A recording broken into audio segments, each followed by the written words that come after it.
And now we will welcome Ms. Clair Lopez, a former career operations officer with the U.S. government with 2 decades of service and assignments around the world, a strategic policy and intelligence expert with deep knowledge of Iran, national security, counterterrorism, and she has for many years done extensive research on the operations of the Iranian regime's Ministry of Intelligence and their disinformation campaign. Please, a warm round of applause for Ms. Lopez.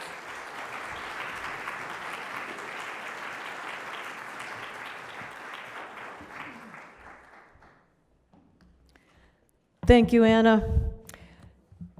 Salam, Beshama, Hameh Shama.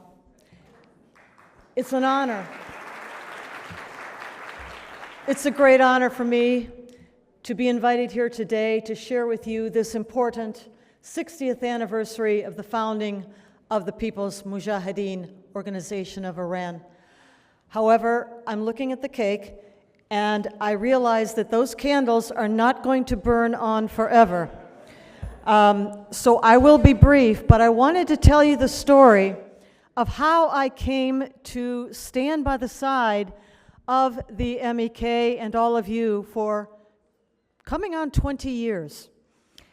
I first was introduced to Ali Reza just about 20 years ago, and it was Professor Tanter, who was a professor at Georgetown University at the time, who introduced us and invited the two of us to actually speak to his class at Georgetown University. And that is how we met. I think we came back to talk to his class a couple, maybe 3 times.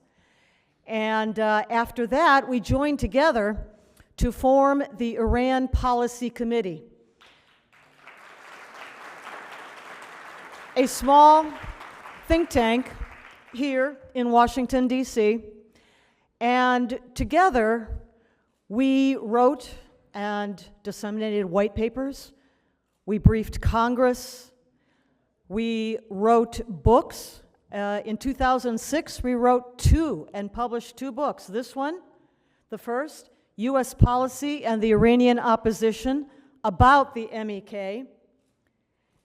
And then the second one, called What Makes Tehran Tick?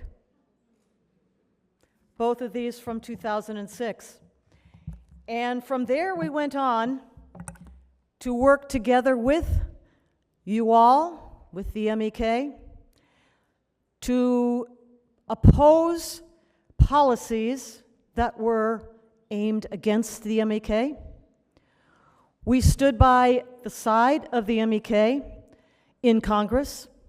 We stood by the side of the MEK to help to get them off of the Foreign Terrorist Organizations list, along with the NCRI, National Council of Resistance of Iran, which they never should have been on in the first place.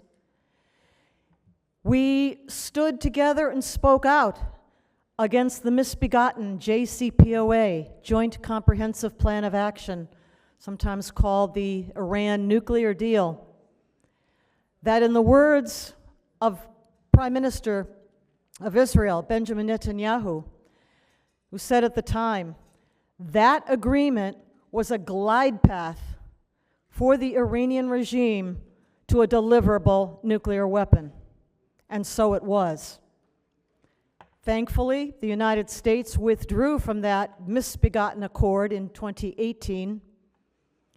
But as we see, the Iranian regime, now bereft of its jihadi proxies, Hamas, Hezbollah, even the Houthis diminished. Air defense is gone. We know that from 2024 and 2025. What have they got left? A race, a drive to a deliverable nuclear weapon. That's what they have left. And that's where we are now. And we know that there is a race going on between that regime in Tehran to get to a nuclear weapon they can deliver to Israel, to America. When they chant Marg Bar Israel, Marg Bar America, they mean it. A race between that and the Iranian people. the Iranian people who will bring freedom to their land once more. We went together to Paris multiple times, got to meet Madame Rajavi, sat around the table with her Security Council, her National Leadership Council, got to know about her 10-point plan, the plan for a free and democratic, non-nuclear republic in Iran with respect and protection for all women, minorities, for everyone. And there in Paris, I saw that great big book. I'm sure you've all been there and seen that too, paged through that book and seen the photos of these brave young Iranians whose courage impressed and inspired me as I looked at their faces, their young faces, and realized that they rather stood up for their conscience, for their beliefs in a free, independent people of Iran, and refused to give in to the demands that they would denounce the MEK. And all of those who have gone after them. All of that has been tremendously inspiring for me, and that is why I have continued to stand with and beside the MEK, with all of you, all of these years. I'm looking at the candles. I don't think they're going to last much longer. Let me read very quickly. I'll finish with this.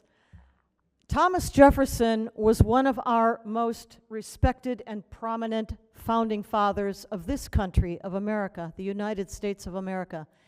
He is the primary author of the Declaration of Independence.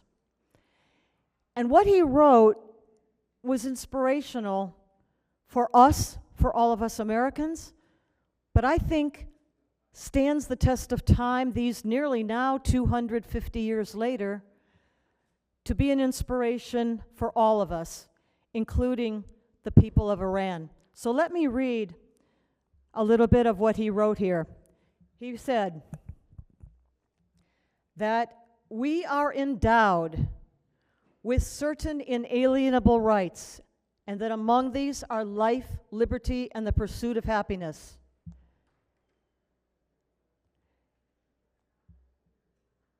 And that to secure these rights, governments are instituted among men. That's what governments are for, to secure our inalienable rights. The governments deriving their just powers from the consent of the governed. And that whenever any form of government becomes destructive of these ends, it is the right of the people to alter or abolish it, that government, and to institute new government, laying its foundation on such principles and organizing its powers in such form as to them shall seem most likely to affect their safety and happiness. I'll leave you with those inspirational words. Thank you very much.